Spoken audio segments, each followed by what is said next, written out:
Okay, so the next thing that I want to talk about a little bit is the heart of the matter, which is the primary event. Now, the primary event is usually the first time that something showed up in your field. And when something happens in our life, often it's when we're little.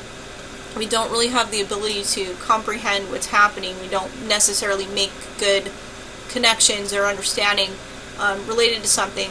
So, for example, if you were to drop a jar of jam on the floor and your parent starts yelling at you, you may suddenly hold, in your field, you may have made a statement to yourself that when I do something wrong, people yell at me, and then you will start to see that pattern cycle in your life. So that is called the primary event. That's the first time that may have shown up in your field.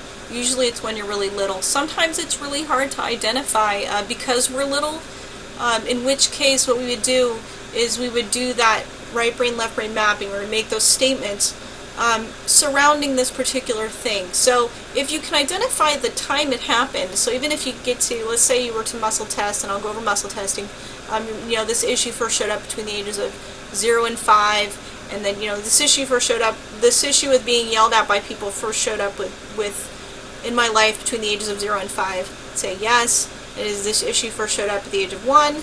No. 2? Yes. 3? So the first time it showed up, let's say it was at the age of 2, being yelled at. It was the first time it showed up. So something major happened.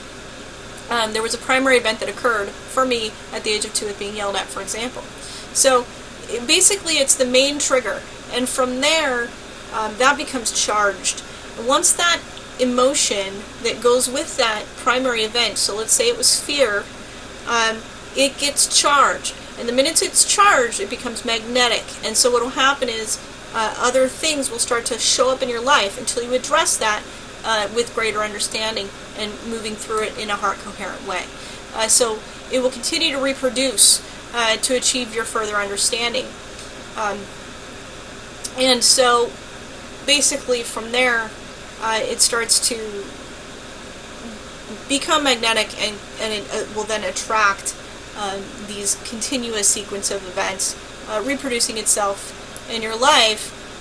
In some cases, those things might spiral into, greater and greater issues. Where if you're yelled at by your boss, and eventually you could say, let's say, being yelled at by your parents then expands into your workplace, and now it's all my bosses yell at me.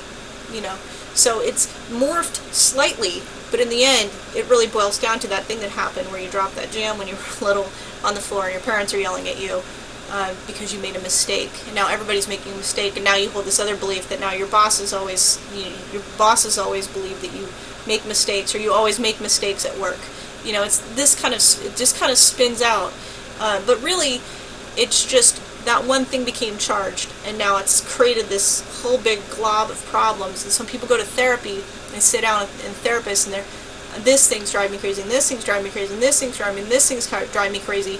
And really, in the end, if you map it and you identify what that is, and then you muscle test to kind of drill down, you'll find that a lot of these things that are on this big list that you have are related to 1 or 2 or 3, maybe a handful of primary events that happened in your life, often when you were little and you just couldn't make very good connections and have a good understanding and be able to process those in a healthy way.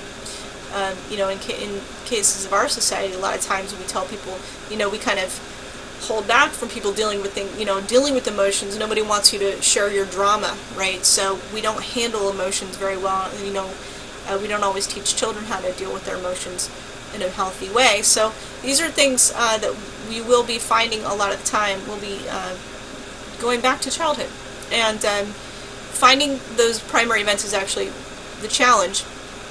It's harder than the actual process to remove the event and change it, which is kind of beautiful. But that's the whole concept behind the method, is to teach you kind of how to drill down and find those things and how they connect. So.